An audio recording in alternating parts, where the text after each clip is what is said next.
What's up, Giants fans? How you doing? We are here.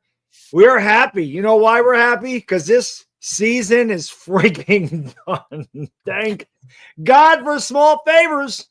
Giants fans, hope you're having a great hump day as always. Adriana down below, New York Giants fan. Anthony over here. Chris over here, down here. Well, the band is back together again tonight because we are celebrating the end of a historically bad season. Age 50 Pharaoh, I just want to say thank you for the incredible generosity, brother. We'll get to that soon. But before we get to your comments there, obviously the news came out the day after on Black Monday that Brian Daboll and Joe Schoen are both coming back. Now, I'm pretty sure we were all, I don't know about if Anthony was. I know Anthony wanted everybody gone. But I don't know if Anthony, I don't remember if you believed that Shane was going to be back. Like, I think all of us thought Shane would come back, but really weren't sold on Brian Daboll. So we always start with the lady first. Adriana, were you surprised? I don't want to say Joe Schoen because I do think a lot. I'm pretty sure we thought he was going to come back, whether we wanted him to or not. I think we were kind of in agreement. We thought he'd be back. Were you surprised they kept Brian Daboll? No, I would say the 48 hours before the game, from everything that was coming out from beat writers and things like that, over the weekend, I just resigned myself to the fact that they were both coming back. I just felt like, based on what everything is saying, and then you're watching the game, there's a fake punt. He goes for it on 4th and 7 and goes for it pretty much every 4th down, all sorts. They take Neighbors out of the game. I'm like, they're coming back. So I wasn't surprised because of all of that. Disappointed, yes, but not surprised. Anthony, were you surprised Daboll came back? I was a little bit surprised just because I thought somebody had to pay the price for the 10-game losing streak. And so I thought that Mara was going to fire at least one of the two of them. I thought obviously Daboll was the more likely one to be fired because I think it makes little to no sense to fire a GM and keep a head coach. I don't think it makes sense to do it either way, but in Mara's logic, he tends to like to fire the head coach and retain the GM. So that's how I thought things were going to shake out based on the way the season went. But like Adriana just said, if you were watching that Week 18 game, everybody looked like they were safe. So it's not entirely surprising that everybody's safe, but it is entirely disappointing. I will say this. Unfortunately, I don't know where you guys are at in your television, but where I am, they did not broadcast the Giants up here. I have never, in all my years of watching Giants football, had them take a game. Now, preseason, that's happened to me before, where if the Jets are at home, because they take the local broadcast and broadcast it up here. I actually got Bills Patriots. So I was relegated to listening to the game on Eagles radio. Now, if you don't think I'm a diehard fan, think about me sitting through a freaking game listening to Eagles announcers when our team is 3-13. This is what the hell I did on Sunday because I'm a psycho. Chris, were you surprised Brian Daboll came back? Yeah, and I apologize. Work on the floor, Bad Dog, which is why we weren't able to do the stream last Sunday. They're still working. I couldn't have even done it with you anyway, buddy. I couldn't see the damn game. And thankfully, they were working on the floor, so I didn't have to call that game.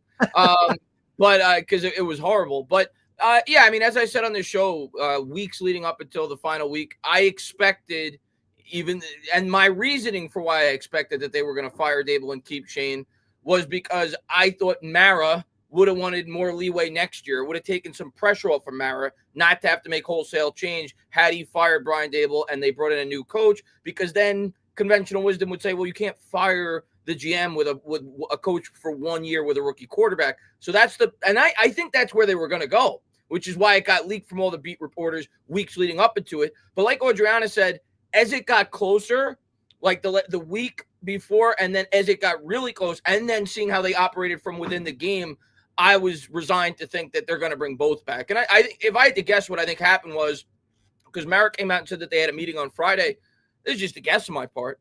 I think Joe Schoen went to bat for Brian Daboll because I think that was initially the plan, to fire Daboll and keep Joe Schoen. And I think Joe Schoen told Mara, he's going to give me the best opportunity. I don't think there's a better coach out there to get this team to where it needs to be, which is commendable. He didn't throw his friend under the bus, but by the same token, that's going to add a lot of pressure for Joe Schoen going into next year. Those planes aren't going away if this team struggles. Right. So one good thing did happen Sunday. We lost, which Can you that Colts game? I can't wrap my head around the Colts game. Like you saw the way they played against Eagles backup. I heard the way they played against Eagles backup. That's the way we played all year. What the hell happened against the Colts? But one good thing did happen. The Patriots, who and I don't get many Pats fans on my channel, but there was definitely a few. Oh, thanks from a Pats fan for winning the game, and they turn around and win. We're picking third, much better than picking fourth. Because to me, that means you're getting your quarterback, you're getting the best player in the draft, in my opinion, which is Travis Hunter.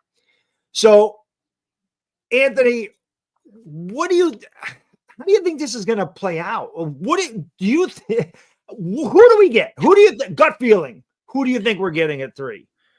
So before I say that, I have to say, I actually don't think it's a good thing that the Patriots won that game. I would prefer that they were picking number 1 overall over Tennessee. You stole the point I was going to make, Anthony, because I know what you're going to. Because if we want to or need to trade up to number 1, the Patriots would be the team to trade down. The Titans and the Browns, they're not going to trade down if they're going to be taking a quarterback. So I wish that the Patriots were picking number 1 overall just to have the option to move up and draft a quarterback, since they're locked in with Drake May or even Joe Milton at this point. That's who the Giants should maybe trade for. But picking number 3 overall, I think the Giants are going to find a way to get a quarterback, whether that's trading up or taking the third best guy. Just somehow, some way, I think they're walking out of the first round with a quarterback.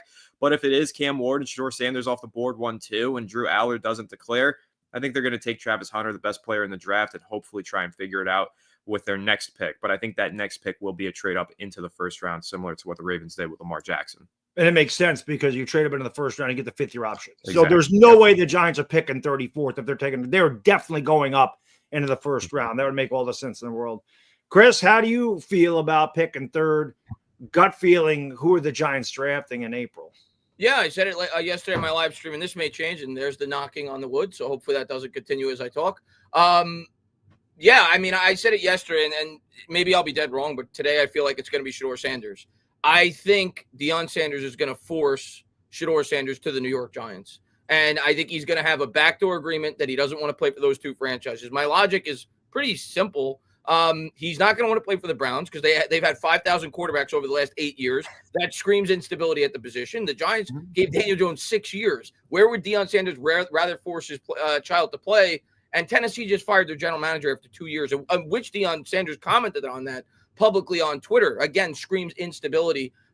Just a guess on my part, but that's the way I feel today. Now, of course, if those 2 quarterbacks go, I don't think the Giants are obviously going quarterback, and I think we're going to get a hint as to what they're going to do way before the draft, because we'll see what they do in free agency. If they sign a guy like Justin Fields, that's probably a hint that they may not be taking a quarterback in the first round, maybe a day 2 quarterback to go along with him. If they sign a guy that's more of a mentor like a Jacoby Brissett, it probably lends itself to the fact that they feel like they're going to be able to get one of those 2 quarterbacks in the first round. So we'll get hints along the way, but that's how I feel today. Now, if both quarterbacks are gone, yeah, I think it's either Hunter or maybe Mason Graham. I get excited thinking about Mason Graham playing alongside Dexter Lawrence.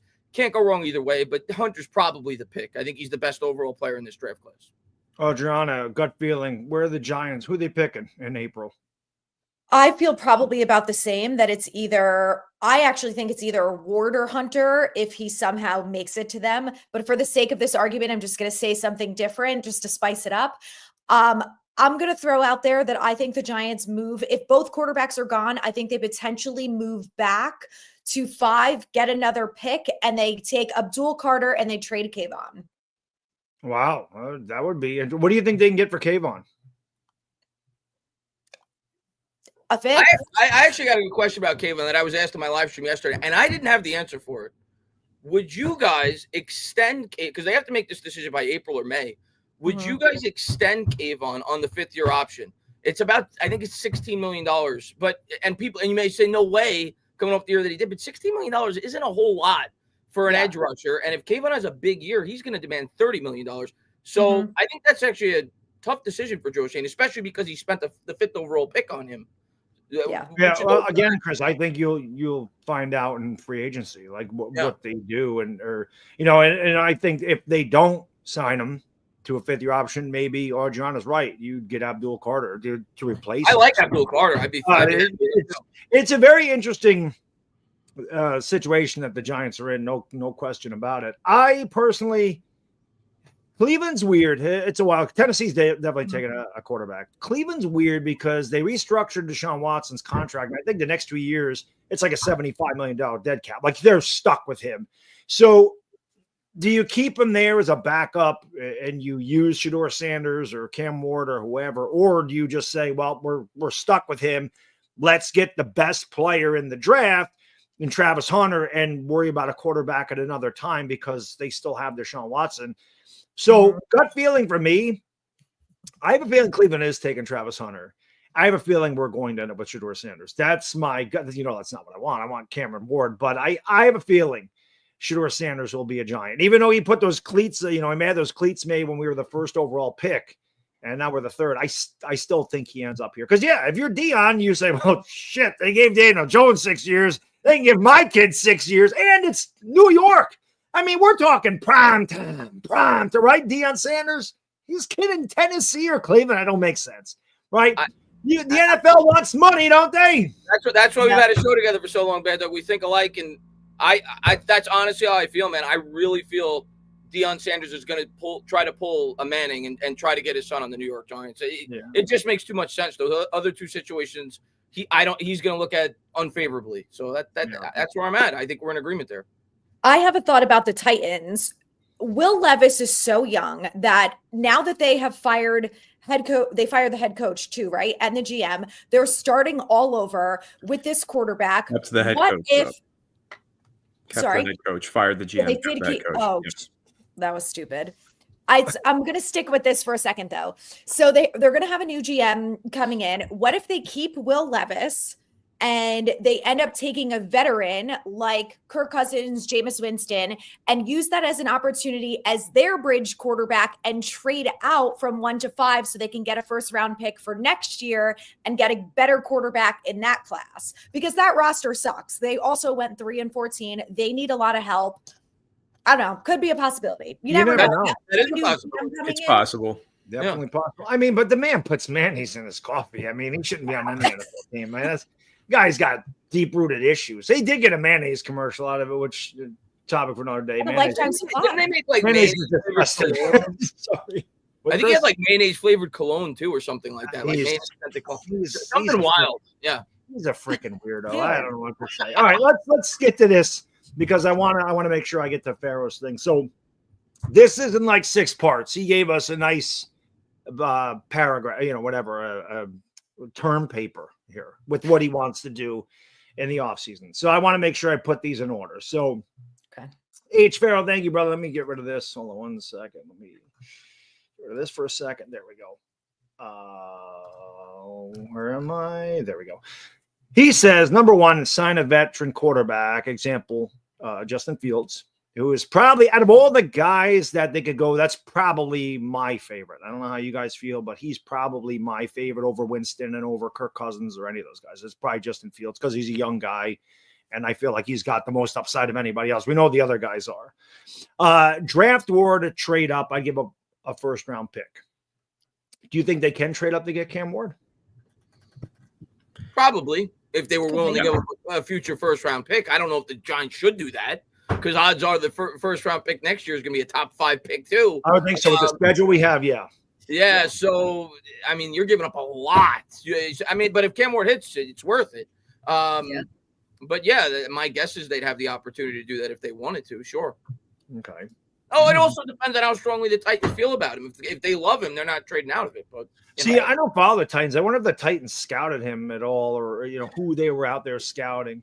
So I saw reports that their former general manager was head over heels for Cam Ward, but now that they fired him, it's up in the air and they don't know what they want to do. And so I heard that's what I read. There was disagreement, right? Which would kind of imply that maybe one was in Camp Sanders and one was in Camp Ward, and now maybe they flipped to Camp Sanders. Yeah, so I don't know. But I also will just say, in terms of trying to trade up for Ward, I think the number 1 pick this year is far more tradable than it was last year, obviously. Yep. So even if you are the Titans and you do need a quarterback and you're picking number 1, it's not like Caleb Williams is on the board. It's Cam Ward. And I really like Cam Ward, and I think we all do, but he's not what Caleb Williams was coming out of school. Agreed. So I do think it's a possibility, and I think a future first could convince the Titans to go through that rebuild model, as Adriana just suggested. But that's the clarification there. They fired the GM who was in love with Ward, and now we're not sure what they like. Okay. Well, if you can't, as he says here, if you can't trade up and Sanders drops to 3, trade the 3rd pick to the Raiders, receive the 6th pick in 2025 and the 1st pick in 2026, or 6th pick and 37th in 2025 and 2nd in 2026. I'll start on this one, Bad Dog. It's a great plan. Logically speaking, it's a great plan. But thinking about it from the context of where the Giants are today, I don't think Joe Schoen would do that. Because Joe Schoen is going to say to himself, if I trade down and I get all these draft assets, what happened to Dave Gettleman is going to happen to me. Dave Gettleman traded down from 11 to 22. I got the 5th and 7th pick the next year because I got his job. I'm not trading down and bypassing the opportunity to take Shedeur Sanders, or if I don't like Shedeur Sanders, to take whoever it is. I'm not doing that for the next GM because he knows his job's on the line. I don't think this is a horrible plan to start. If we're just thinking about it, if it was like a new GM, based off the fact that it's year 4 for Joe Schoen, I can't see him trading out of that pick, especially if there's a quarterback on the board.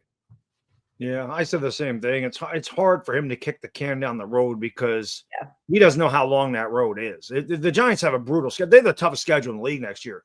Now, part of that's because we play the NFC North, and we know how great that is. We play our own division. We know that Washington won 12, and the Eagles won 14. And we played the AFC West. So you're getting the Chiefs, you're getting the Chargers, you're getting the Broncos. So, yeah, it's a ridiculously tough schedule. And I don't care what we do in the offseason and who we draft. I can't see us winning many games against that. All I'm hoping, Anthony, we talked about this a couple weeks ago, respectability, right? If they're going to lose to the Chiefs, I want to see them play the Chiefs the way the Panthers did at the end of the year. They took them right down to the wire. The Panthers are a young team. They're not trying to tank. They are trying to get the culture wins. They're trying to build for next year. And they competed with the Eagles. They competed with the Chiefs. They beat the Falcons the last week of the season. You saw them playing better. Now, while that doesn't necessarily roll over into next year, it's a different situation with the Panthers than it is here. But there's a possibility the Giants win 4 games again next year. And John Mara's like, I gave you no chance and you blew it. So I have a hard time seeing him pass on a quarterback. I just can't see him doing that unless he loves somebody that, they go down the road and he loves somebody else and they can move their picks around and get whoever Jalen Milroe or Dylan Gabriel, Jackson Dart, whoever it is. And then the other thing, Bad Dog, is drafting a quarterback. It's obvious is going to give him a lot more leeway. When a first round quarterback is going to give him a lot more leeway than not drafting a first round quarterback. If you don't draft the first round quarterback in this year's draft, if you're Joe Schoen, this team has to make the playoffs next year. They have to they have to at least win 9 or 10 games. Draft the quarterback, you get more leeway. If the quarterback shows promise, you get another year. So I can't see him passing up a quarterback if the opportunity is there. I'd be stunned on draft day. Stunned. And he says you'd use the 6th pick to trade for J.J. McCarthy or get the best quarterback that's projected to go in round 2. Do you guys think there's any possibility they could get J.J. McCarthy, Adriana? I personally don't. My biggest question is why is everyone obsessed with JJ McCarthy? There's a bunch of other quarterbacks out there. No one's talking about Malik Willis, who when he actually got in the game versus the Packers, he also won them a couple games and didn't look half bad. I'm not saying I want Malik Willis. I'm just saying I don't understand the JJ obsession when we know the Giants had the opportunity to pick JJ and they didn't. And all of the stuff that came out afterwards, no one knows how true it was. Maybe they really didn't like JJ McCarthy all that much. And that's why they didn't pick him. He's coming off a second knee injury. He hasn't had a snap in the NFL. I think ultimately Sam Darnold is going nowhere and JJ McCarthy is going nowhere. I don't think they're willing to give him up. And I think that they're not willing to pay Sam Darnold $50 million a year. He will probably get tagged. JJ will stay. And then in 2026, Sam Darnold will be a free agent and JJ will be their quarterback. Because they're not paying Daniel Jones and Sam Darnold a shitload of money to be their 1 and 2 quarterbacks. There's no way. And Daniel Jones is not going to warrant a lot of money, but you're still talking about paying 2 veteran quarterbacks. I just don't see it, especially when DJ's injury prone. Yeah, well, DJ just made the Vikings team, so he's there in the playoff roster, which I found interesting. Could you imagine if him and Kadarius Toney both end up with Super Bowl rings after getting booted from the Giants? Kadarius Toney's got one already. If Daniel Jones helps knock out the Eagles, I'll be happy. I think they're going to have some kind of package for Daniel Jones. Actually, they may use him in the red zone as a runner. He's clearly not going to. Interesting. Yeah, I could see it. Maybe 3 or 4 plays because the Vikings have struggled in the red zone running the football, so I could see it. Yeah, who the hell knows? I'd be interesting to see what they do. Then he says, if Ward and Sanders are gone, trade back and stick with the above plan, but it doesn't have to be limited to the Raiders. So obviously talking about just trading back, getting more draft capital instead of taking Travis Hunter, which is what I think they would do. But maybe they do take Mason Graham or Abdul Carter. I guess that would be who they like. But we know that they scouted Colorado a ton. So I'm sure it wasn't just looking at Shedeur Sanders. I'm sure they also got to look at Travis Hunter as well. Anthony, you look like you wanted to say something. Yawning, but I'll say I think I think this is a draft class. Yeah, this is a draft class where I don't think we're going to see a high volume of first round trades in general. I don't think teams are going to be willing to give up 2026 first round draft picks in these trades. I mean, like I get the logic behind the last one. You're trading down and giving the Raiders a potential franchise quarterback. I don't think teams are going to be willing to move 3 spots and sacrifice a first in 2026 when that draft class is looking like it's going to be top notch. And this one, by all accounts, is not a very strong one across the board. Not even just talking about quarterbacks, but at every position. The highs are not as high in this draft class. So I think trading down is going to be far more challenging than trading up in this year's class because I don't think there's going to be a lot of teams vying to trade up. And ultimately, I think that's why the Giants, even if they want to trade down, they're probably going to have to stick and pick at number 3. Yeah, it takes 2 to tango. It's easy to say, let's trade down, let's trade up, but it takes 2 to tango. You can't just go like, well, we want to do it. Too bad what you want. We're going to do it anyway. It's not the way it works. He then says, if there's a quarterback in the 6th round, draft him to be a backup or develop him, trade this guy in the future like the Patriots do all the time. All right. This one I do want to say something about. So, because this was kind of mentioned, I think it was Chris earlier. Somebody mentioned like Dylan Gabriel or some of these other late round quarterbacks. Somebody said the name, but whatever. Yeah. Kevin said it. So late round quarterbacks in general don't end up becoming late round quarterbacks if these teams are actually in love with them. We hear it every year. Oh, this mid-round guy could be a steal for the Giants in the middle of the draft. Or it was the same thing with Daniel Jones. Let's use him as an example. He was supposed to go 2nd, 3rd round. Then a team falls in love with him. He gets drafted in the 1st round. JJ McCarthy last year was supposed to be a 3rd, 4th round pick. He ends up being a top 10 pick. What happens is you have these mid-round projected guys. If a team falls in love with it, all of the other teams pretend to fall in love with that player as well, and it boosts their draft stock by the time we get to April. So even if the Giants identify Dylan Gabriel as being this guy that, oh, yeah, we could steal him in the middle round, we love him, that secret gets out really fast because the scouts all talk at the combine.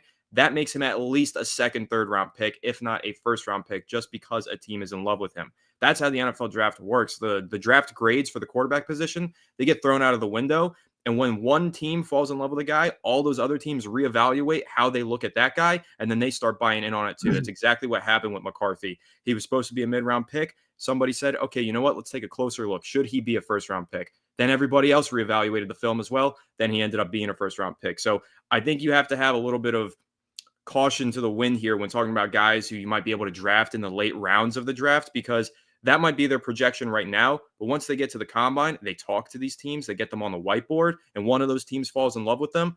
A few other teams are going to fall in love too. And then it's going to be a race who's willing to pull the trigger earliest. One of them is going to pull the trigger way earlier than you expect, and they're going to end up going way higher than the 6th round projection that they might have. That's how it always goes at the quarterback position. True, like Penix last year. Like I did not see Penix. Exactly. I thought that was definitely a Raider guy. But you're right, Anthony, because there's a lot of teams that want quarterbacks.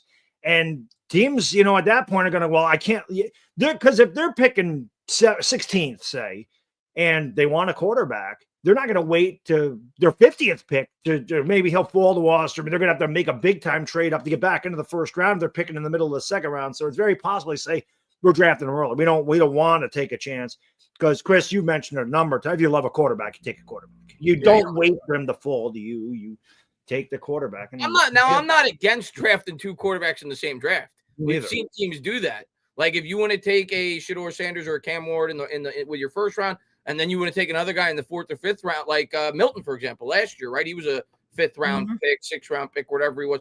I'm not against that. And actually, the Patriots did it. They did it with Drake May and Milton in the same draft. So I'm not against that strategy at all. But yeah, I agree with it. First off, it's way too early to even. I mean, I think it's safe to say that Ward and Shedeur are going to go early. But the other quarterbacks, it's way too early at this point to even analyze where you think they're going to go, because that position, more so than any other in the combine, is affected in terms of the stock because so much emphasis is put into those interviews. It's not the drills that the quarterbacks run. It's the interviews. It's when these GMs get to have a hands-on look at these players. They get to talk to them behind the scenes, get to see where their head's at as a player. So it's way too early to even like estimate where these quarterbacks are going to go outside of, I think, of the top two. But I'm not against that approach. I don't think the Giants would do that. What I expect the Giants to do, it's going to be one of two things, in my opinion, at the quarterback. It's either going to be they end up with either Shedeur or Ward. I'm leaning it will be Shedeur, but either way, one of those two, and they sign like a mentor-type quarterback, like a Jacoby Brissett, like a guy that will clearly be replaced within the first 3 or 4 weeks.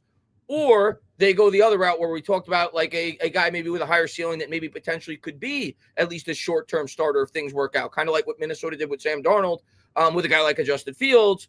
And then maybe they go the day 2 route with the quarterback and they try to get a guy like a Jackson Dart. Those are the only 2 options I see in coming up. I don't really see, unless they trade for like a Matthew Stafford, but I don't think that'll happen. I don't think that'll happen either. I can't see them going for. I don't know where these Matthew Stafford rumors came from. That was weird. He then says, "New York Giants front office, please use this checklist." And we know they watch, so hopefully H54 the message gets through. I always said Joe Judge watched my videos. Always said that he could wait to hear what I had to say about him. I had raving reviews about Joe Judge. And then he says, "I know this is early, but there's a lot of teams that need a quarterback, even in the late rounds. The Saints, the Niners, the Titans." Well, obviously the Titans are picking first, but the Colts, the Browns, the Raiders, the Jets, the Rams, the Dolphins. I have a funny feeling about the Dolphins. I have a funny feeling Daniel Jones is going to end up there. I just have a feeling he's ending up in Miami. I don't know why. I just have a feeling he's going to end up there. But yes, the Jets could use one. The Raiders definitely need one. The Browns do too, but their quarterback situations. But yeah, it just goes to show you teams always need quarterbacks, always, without question. So that's why I was so ticked off when the Giants won that game. Dr. Garrett, thank you, brother. He says, "Happy New Year. I'm worried that this is the 3rd time we should be doing a true rebuild and we're going to try to win. Instead, it always ends the same." Well, Adriana, how do you feel about that particular statement? I agree. The only thing I will say is, like you said, we have the toughest schedule. So there's a lot of holes that needs to be fixed on this team. And I know we've talked about this before, that all of us are worried that Joe Schoen is going to go on a spending spree, or he's going to give up future draft picks and do whatever he has to do to try and win now. And it's going to be Dave Gettleman and Jerry Reese, 2016, 2000, whatever, like all over again. And I think we just are, unfortunately, you're going to have to sit and wait and hope for the best. But I do think that this team has a lot of holes, and the fact that the quarterback situation is what it is just puts them in a tough spot.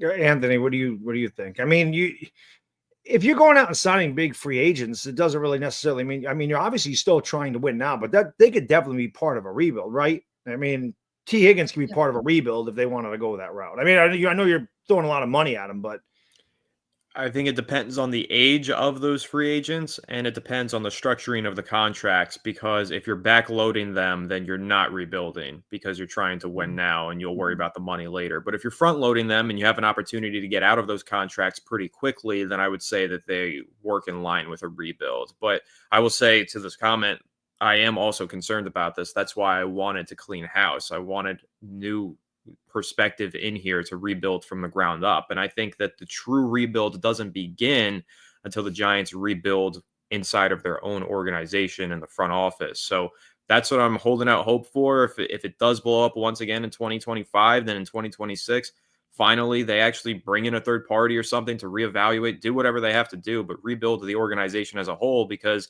the status quo for the last 10 years has been utter misery for Giants fans. So they need to have a true rebuild, not only in their roster construction, but I think in the construction of how they construct their roster. Very nice. Chris, what do you think? I mean, I'm worried about whatever direction this team goes in, because whatever they do, it just seems to not work out. So whether they fire Joe Schoen or whether they didn't, I'm going to be worried about how everything's going to work out with this Giants football team. But they're not rebuilding. They can't afford to rebuild. Joe Schoen cannot afford to rebuild. He's year 4. Now they need to improve a ton of aspects of this football team. And I do think they're going to be aggressive in free agency. And I actually am not against that per se, because if you're ever going to be aggressive in free agency, now is the time to do it. You have a quarterback that is going to be on his rookie, assuming we draft a quarterback early in this draft. That's the time to be aggressive at the start of, because we all talk about how hard it is to win once you have to pay the quarterback. So you have 5 years now to spend at other positions to try to maximize that quarterback. So I'm not against spending. And based off of Joe Schoen's history, now it probably won't work because it always fails when we're the Giants and thing goes to hell. But looking at Joe Schoen's history and at least up to date, how he has spent in free agency, he's gone young. Bobby Okereke was very young. He spent premium dollars on him. He was 25 years old. Both offensive linemen we brought in last year. Runyon was the guy we spent more money on. I think he was 25. So he has gone young. That's about as young as you could get for a free agent. And I think he's going to continue that pattern. But I do expect him to be aggressive. I think he's going to sign probably a young corner, a young wide receiver, and another young lineman. But I do think he'll go young, and I think they'll be aggressive. I don't know if it'll work out, but I'm not necessarily against that strategy at this point. I think that's the right approach. Yeah, well, I'm going to say this too. Not that Daniel Jones is ever going to be the guy, but we talked, and you and I did, Chris, at nauseum, that maybe he wasn't was telling the guy, but he came into a really, really, really lousy situation. You don't want to put a rookie quarterback in a lousy situation. You don't want to put him in a situation where you want to give him the best opportunity to at least succeed, even if you're not winning games or you're competitive and he gets some confidence about it. Because I swear to God, I don't know what Daniel Jones would have ever been here, but I always said the guy lacked confidence. So there was always a thing that I felt like he just had no confidence in himself. That could be to do with the roster, could be to do with the amount of turnovers and the offensive coordinators and head coaches the guy had. I think it messed with his head. We'll know what Daniel Jones is when he gets an opportunity to start. We'll know if it was him or if it was this organization. But yeah, I mean, if you're bringing in a rookie quarterback, you certainly want to give him pieces to succeed.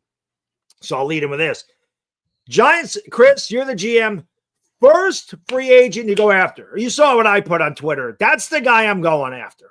You're probably not getting him, but I'm throwing a bag at Trey Smith. Where are you going? Let me just take the mute off. I love the Trey Smith idea. T. Higgins, who you also brought up, I think we talked about this about a month ago. I said I think the Giants are going to spend big at the wide receiver because they're going to want to try to help that quarterback out as much as they possibly can. And both of those things would do that. So Trey Smith's a good name. T. Higgins is a good name. If you want to go a little bit cheaper, Chris Godwin's a good name. He's a little bit older, though. I think Shane will probably try to lean more towards youth. I don't know if they'll get T. Higgins, but I think he'll certainly be a target for the Giants. I'm sure they'll also explore trade options. I've heard rumors that Garrett Wilson's not happy with the Jets. Come aboard, man. Come aboard. So I think they'll explore all options in terms of youth at the wide receiver position and the offensive line. Trey Smith's a good name. And corner, man, they have got to attack that cornerback position unless they plan on drafting Hunter. If that's the plan, which I don't think it is, then no. But if you don't plan on taking a first-round corner, they have to get a guy similar to like a James Bradbury like they did with Gettleman, a good semi-young corner at the time. I think they got to go that route in free agency as well. So I think they have a lot of holes to fill, and they're going to use some of their money to fill them as best they can before the draft. Adriana, you're Joe Schoen. First person you contact in free agency. Either Byron Murphy or Justin Fields, potentially Russ Wilson if he's a free agent too. But to me, those are the top two positions that you have to go after in free agency. I think that our secondary is way too young. And even though Travis Hunter, I think, sounds great, we need a veteran presence who is not a Dory Jackson, someone who's a leader, someone who's experienced, someone who is a good football player. And Byron Murphy, I think, is going to be a name to watch. We can all watch him on the Vikings on whatever day it is, Saturday or Sunday, whatever day they play. And he's going to be a free agent. So I think he could be a great option. And obviously we so desperately need a quarterback. So those are my two free agent wishes. If Joe Schoen goes after both of those positions, I will have restored a little bit of faith in him. Anthony, who you calling first if you're Joe Schoen? The number one player I want the Giants to sign is Justin Fields. I think at the very worst, Justin Fields gives you 8 quality games as a starter where he wins a few games as a spot starter, as a bridge for a rookie to then take over halfway through the season. But at his best, who knows? Maybe there is some upside to unlock. He is still young. He's very talented. He has flashed very high potential in the past. It hasn't worked out for him, but he hasn't been in the best circumstances either. Chicago was an absolute mess with poor coaching and poor talent around him when he was there. And then this season with the Steelers, I don't know if you guys saw, but sounds like Arthur Smith wants to start Justin Fields, but kind of can't because he has Russell Wilson. That's how it sounded to me when I was watching his press conference in lead up to this upcoming game with Baltimore that they're preparing for. The offense, yes, operated better after they switched to Russell Wilson for a few weeks, but I don't know. In total, I kind of like what Justin Fields brought to that offense a little bit more. And I think that with proper coaching and a guy who knows how to develop him, jury's out on whether or not that could be Brian Daboll. I think there is a lot to unlock. And I think that out of anybody who's going to be in this free agency or trade market at the quarterback position, if you are shooting for the stars and hoping and praying that you land the next Baker Mayfield, Geno Smith, Sam Darnold, Justin Fields would be who I bet on for that. And I think that's a fine bet to make because you're not going to have to pay major money for Justin Fields. And again, at his worst, he is going to be a capable starter who wins you a few games before the rookie takes over. So that's the number one player that I would take. I think it's very low risk. I think it's extremely high reward as, a potential franchise quarterback if you do hit on a Darnold type. But again, at the worst, a bridge quarterback. And that is something that the New York Giants need desperately. You can't go into the season unprepared, banking on rookies to save your life again. Hot take. I agree with everything you're saying, Anthony. Real quick. Hot take. Justin Fields is a Giant next year. I like that. But my follow-up question, I hope so. My follow-up question about Fields, and I would like Fields. I think he's perfect for everything that Anthony just said. And of all the quarterbacks, he is definitely the one that is most capable of having that Baker Mayfield surprise season or the Geno Smith or the Sam Darnold surprise season. But, and I'd have to look at all the teams, but do you think the Giants, if he's assuming they're going to take a quarterback with their first pick, and maybe they won't, maybe they'll tell him we're not going to do that. But if we are going to do that, do you think the Giants would be his ideal spot? Because we talked about how there's so many other quarterback hungry teams. Do you think Fields would view this situation as the best opportunity for him, potentially having to be a mentor week 4, week 5? Now, of course, if the team plays well like Minnesota did, he stays in, but odds are the Giants aren't going to do what Minnesota did this year. So that's my, I guess, a little bit of doubt that Fields may not want to come here.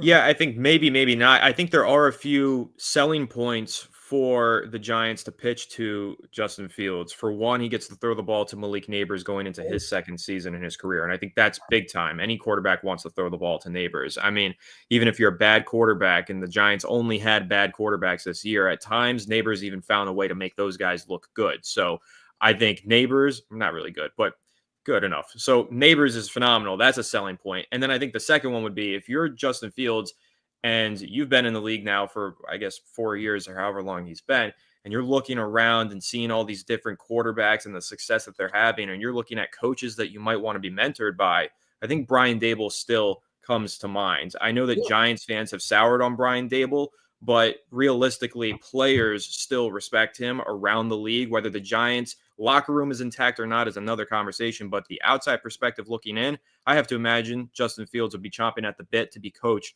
by Brian Daboll in comparison to the fact that he had, I don't even remember who the coach was. It was Eberflus, right? Eberflus with the Bears, terrible. And Arthur Smith now is the offensive coordinator for the Steelers, also terrible. I think that he would be thrilled to be coached by a legitimate developer in Brian Daboll, as proven from his past. And I think that would be the selling point to get him to New York. 100%. I think the only potential deterrent is if he gets more of a guaranteed opportunity where he's going to have a full year to play the quarterback position. That's the only thing that I think could scare him off. But I 100% agree. He should be a target for the Giants. Yeah, but then it comes down to money, because if he's got those two selling points and maybe he gets a more guaranteed opportunity elsewhere, if the Giants pay more for his services, I think that's how you make up the difference. Good point. All right. I have a feeling he's going to be a Giant. But I'd welcome him. Probably won't, because, we want that to happen. And do they ever give us anything we want? Never. J Jan, thank you, brother. He says, just keep drafting the D and O line after the quarterback. Joe Schoen's definitely got to draft some linemen this year. Although his track record of drafting linemen has not really been good. So maybe not. Maybe you should stick to signing them, honestly. The only hope I have for the offensive line is it took until week 18 of year 3, but we finally got to see Joshua Zudu back at tackle.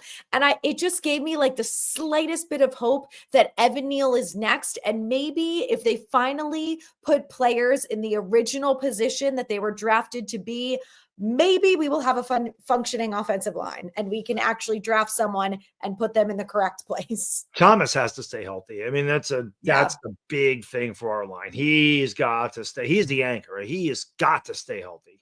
It is insane how important Andrew Thomas is to this offense. And it's been displayed the last 2 years. Like, the Giants offense is really bad when he's in there, but it is like the worst offense of all time when he's not. It falls apart. He is so important to this team. It's like pulling the bottom peg out of a Jenga stack. Yeah. The whole thing collapses. That's really what the hell it's like, you know. JJ says, I know Chris said Bowen may come back. I want Pierce. Do you guys, Anthony, I'll start with you. Do you think Shane Bowen comes back, or you think he's gone? Me personally, I think he's going to be gone. I think that's the pound of flesh Mara gives Giants fans. What do you think? I really don't know at this point, because obviously John Mara's quotes made it sound like they want to move on at defensive coordinator. He was saying that he's tired of seeing teams go up and down the field against the Giants. So that kind of leads you to believe that they will fire Bowen. But at the same time, if not him, then who? I don't think a lot of coaches want to get on a sinking ship. And I think this is going to be looked at as a sinking ship. Like, the fact that Shane and Daboll are back is shocking as it is to most. If you're reading the reports, teams around the league were shocked by that decision. And I think coaches around the league are not going to want to join the situation knowing that this GM and this head coach are in a do or die situation going into 2025. And if they don't perform, if this team doesn't do well, then you're fired, and so is everybody else. So I don't think any coach wants to get involved in that mess. Good point. Adriana, what do you think? Is Bowen keep his job, or is he... Before Mara spoke to the media, I felt like he was going to stay, and Mara basically just fired him without actually doing it. Like, I cannot believe if anyone is watching this and you didn't listen, you might not want to listen, because it made me feel like, I cannot believe that you decided to keep them if this is the way you so blatantly feel about them and you do not feel confident in them at all. The only thing you feel confident in is their process, which is not fucking working. But he said that he's sick of watching other teams' offenses run up and down the field. So the fact that he specifically pointed that out and said the defense was also terrible, I think Bowen is gone. My concern is that they're going to wait too long, and it's going to be last year all over again with where we're going to end up with our last choice. So I hope it's Antonio Pierce. I hope it's Robert Saleh, if they can get their shit together and figure it out. If they're going to fire him, do it now before all of these guys get jobs elsewhere. I would love that. Put that on Twitter. I've definitely been more active on Twitter since the year. I think I've posted more on Twitter since the season ended than I did the last 8 weeks combined. Like, I just stayed the hell off of there because, Twitter's a war zone. By the way, if you haven't done so, guys and girls, do us a favor, hit the thumbs up on the stream, because it does help us out a lot. YouTube's algorithm likes those things. I don't know much about YouTube's algorithm. It's very confusing, but I know they like it if you hit the thumbs up. So if you can do that, that'd be great. Chris, Bowen keeping his job, or we got somebody else calling defensive plays for us?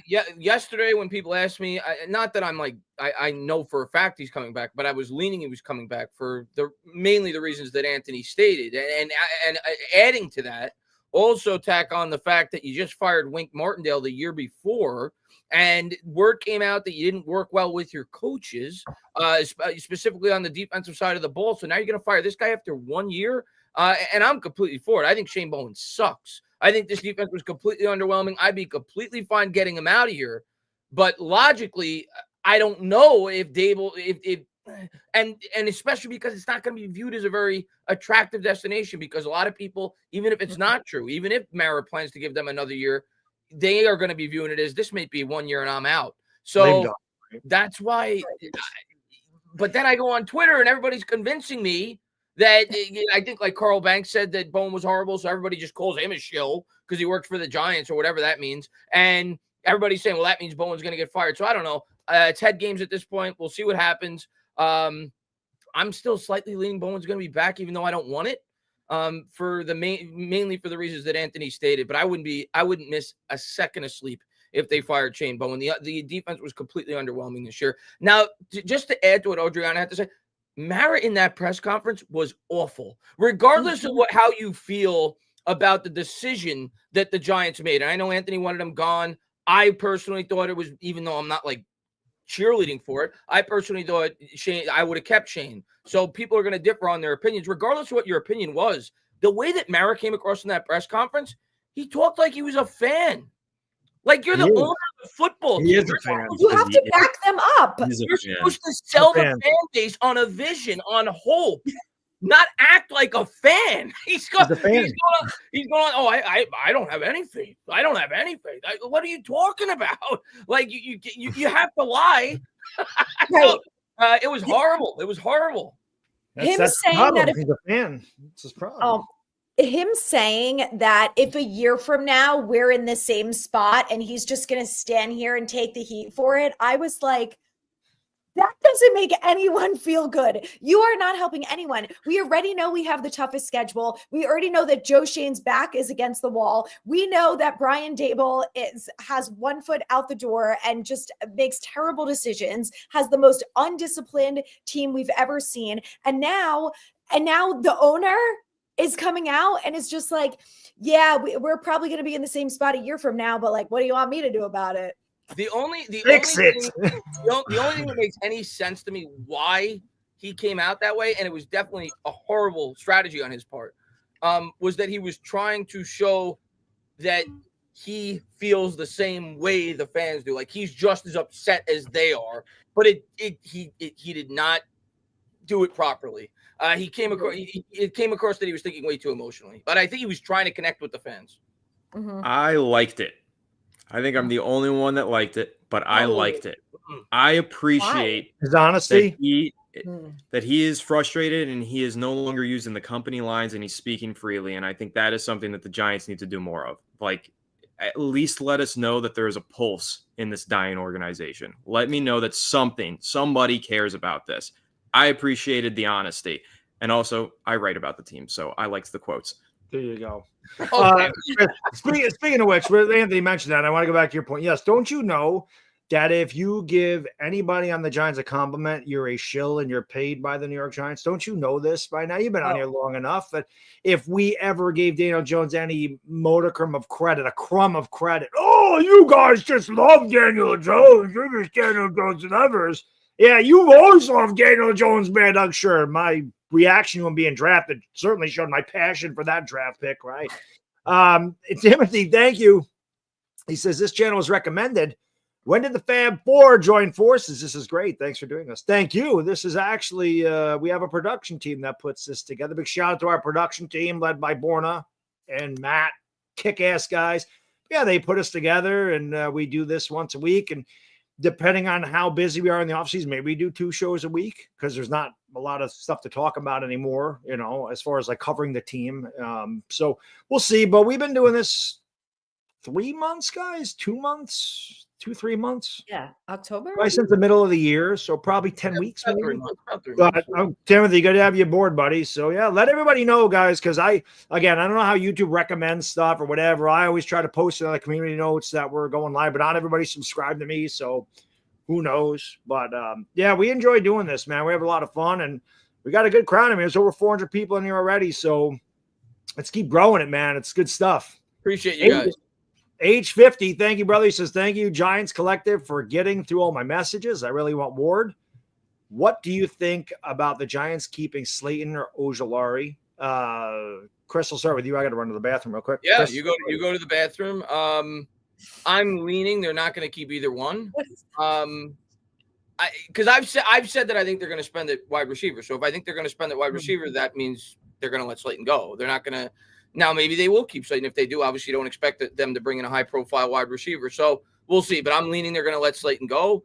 Even though I like Ojulari when he's on the field, I think they're going to try to replace him in the draft. That's maybe not in the first round, but at some point I expect them to draft an edge rusher, 2nd, 3rd, 4th round. I think they're going to try to, rebuild, fill in his gap in the draft this year. So I think they're going to let both of those players go, if I had to guess.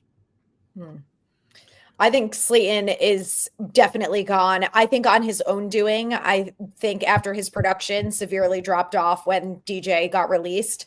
That, and also I think like Saquon, he wants a new opportunity, wants to be on a different team that has a potential to actually win. And I just think for his own sake, it's probably the best move. And I love Slayton. I think he's a great dude, good locker room guy. Like, never had a bad thing to say about him other than, he drops too many balls, but he's was a great player for the most part, but I think he's going to move on. I know that the Giants drafted Kayvon, but I think I'm going to stick with my theory that they're going to end up trading him. And honestly, between the two of those players, I would keep Aziz. And based on his injury history, I would use that as leverage for a contract situation with him. But he's more of an impactful player when he's on the field than when Kayvon is on the field 18 weeks out of the year. So I would take Aziz over him and trade Kayvon. Anthony, what do you think? I think it's time we move on from Darius Slayton. I think that's ran its course. I think after the contract dispute last offseason, him not getting the pay raise that he wanted and just getting some weak incentives, I don't think he wants to be here, and I think that he's replaceable. If anybody's replaceable, he is. But for Azeez Ojulari, I think my mindset is you can never have enough trench pieces. And as a pass rusher / defensive lineman, you need a stable of those guys. Re-sign him for the cheap since he's coming off of another injured season. He's not going to get a lot of money. Sign him and draft somebody. Like, add more to that pass rushing group, especially if you're not confident in the future of Kayvon Thibodeau. And if we are having debates about whether or not we should even pick up his fifth-year option, which I think we should, but Azeez Ojulari at least helps you hedge your bets in that regard and gives you some depth. Even if he's not there for the entire season, the couple of plays that he makes throughout the year when he is healthy, they are very impactful plays. There are a few clutch sacks. He shows up in big moments. So I think for the cheap, I definitely want to bring back Azeez Ojulari, but Darius Slayton, that's the definition of replacement. That's what I was going to ask you. What do you think Aziz's market's going to be? Because, if it's really cheap, I'm for bringing him back. If he's going to get $8 to $10 million, would you bring him back?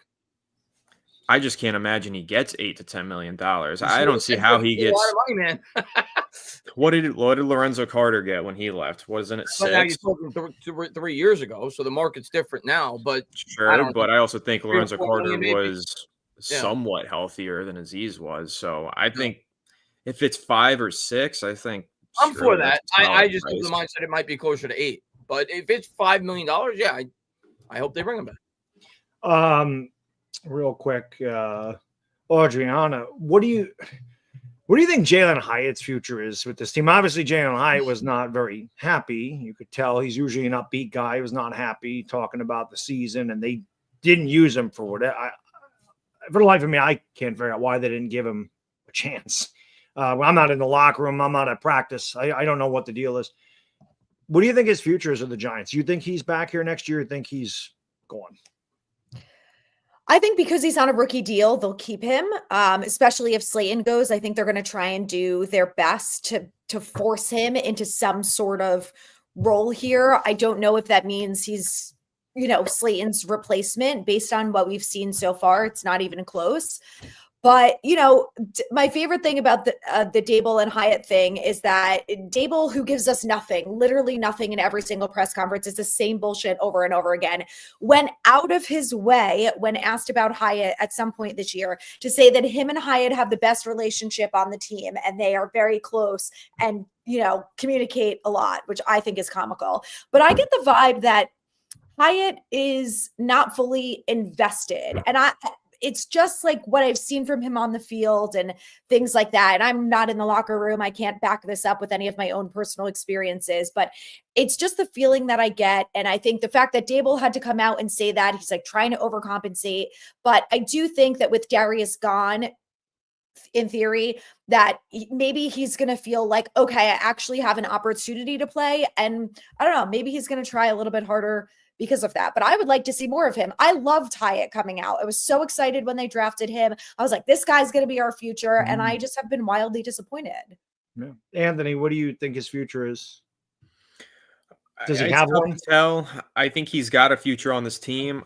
I think that it's difficult to project him in a starting capacity. I think he probably, because he doesn't prevent the Giants from adding talent at the receiver position, especially in the draft. So I think he's ultimately going to get drafted over or signed over and just kind of phased out and then likely leave after next season. But I think he's on the roster next year. I just think the way that it's gone for him, it's been very unsuccessful. The Giants haven't seemed eager to get him on the field. And with this regime returning, I think they're probably going to have to reinforce the roster, wide receiver being one of those positions that they need to upgrade at. And ultimately, it's just going to push Hyatt down the depth chart. And again, going into this seemingly sinking ship, he's probably just going to be on his way to a new opportunity in 2026. Chris, let me ask you the question this way. Darius Slayton, Jaylin Hyatt, obviously he's a deep threat. He's a burner. We know that. Do you think the Giants kind of limited his snaps because the quarterbacks couldn't use his skill set? Do you think because Daniel Jones can't throw deep and because Drew Lock really he's Drew Lock and Tommy DeVito is Tommy DeVito?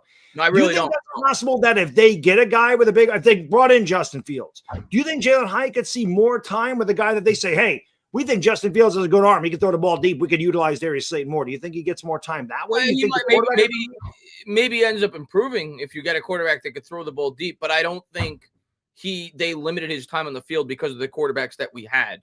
When you saw Jaylin Hyatt get an opportunity to play this year, you saw the limitations, man. His route running was lazy, man. When you got to watch back the games, and that was the book on him coming in. Not that he was lazy, but that he had a limited route tree, and that's what people worried about. That he was kind of just a straight line speed wide receiver, and that's kind of what he's been thus far. And they drafted him, so I think you would think Joe Schoen and Brian Daboll would want to get him on the field as quickly as they possibly can. They traded up to get him in the third round. So I think they just thought that Darius Slayton is just a better wide receiver at this point. And I mean, if you're asking what I think his future is, and I hate saying this, and I'm rooting for him, and I hope he proves me wrong, I think he'll be with the Giants for the next 2 years, right? Because he's got 2 more years on his rookie deal, if I'm not mistaken.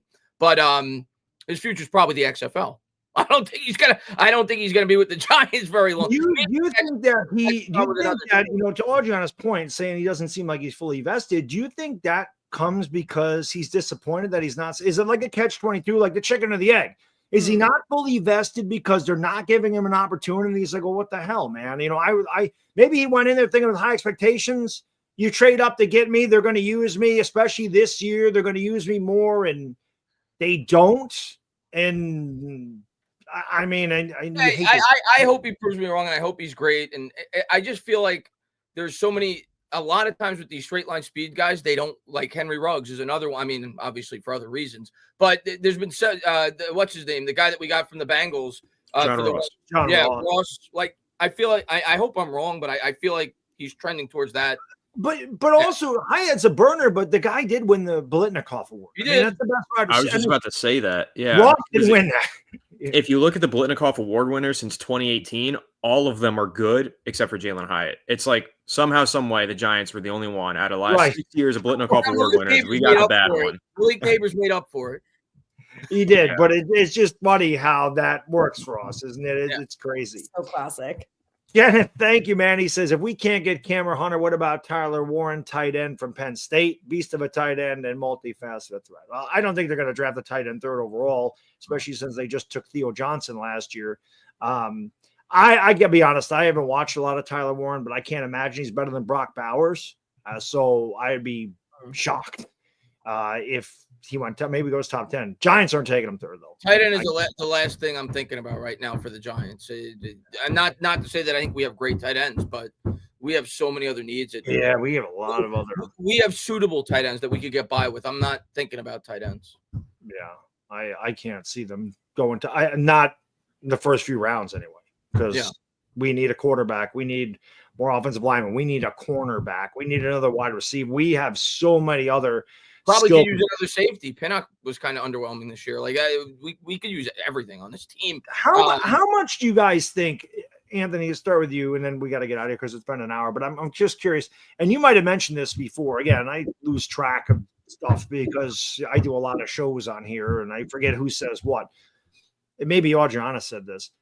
How much of an effect do you think losing McKinney made on the entire secondary? Because it seemed like Pinnock was really good last year.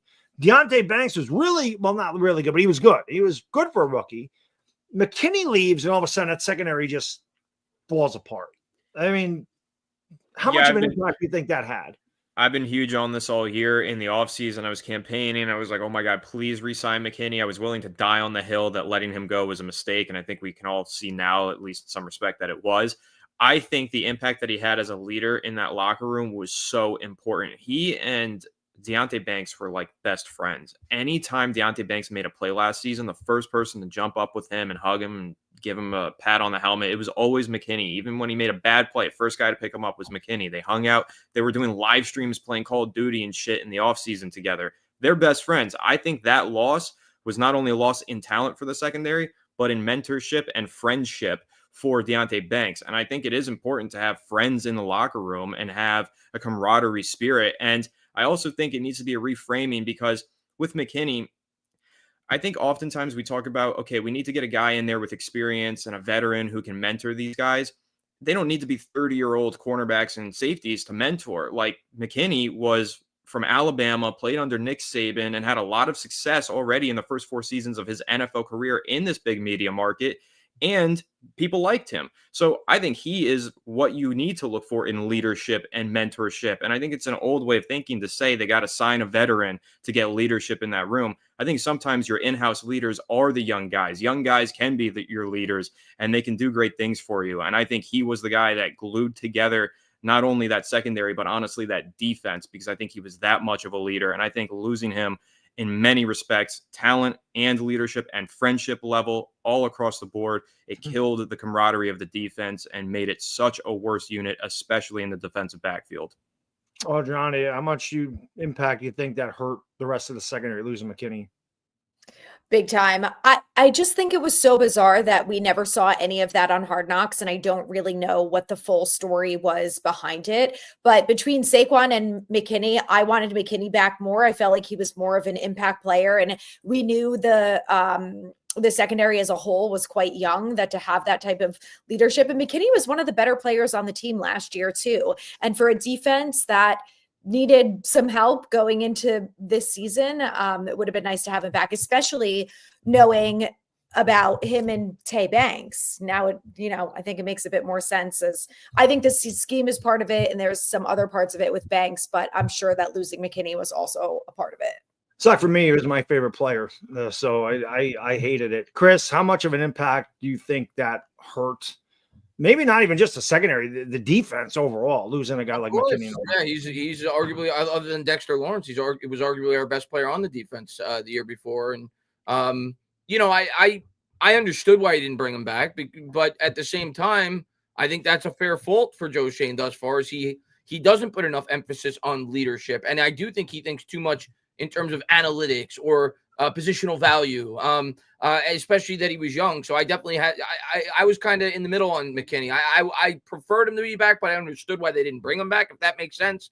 Barkley, I didn't want back after 2023. But obviously after the year that McKinney had, I wish he was back, and him not being there certainly hurt the secondary. And of course, the new defensive scheme.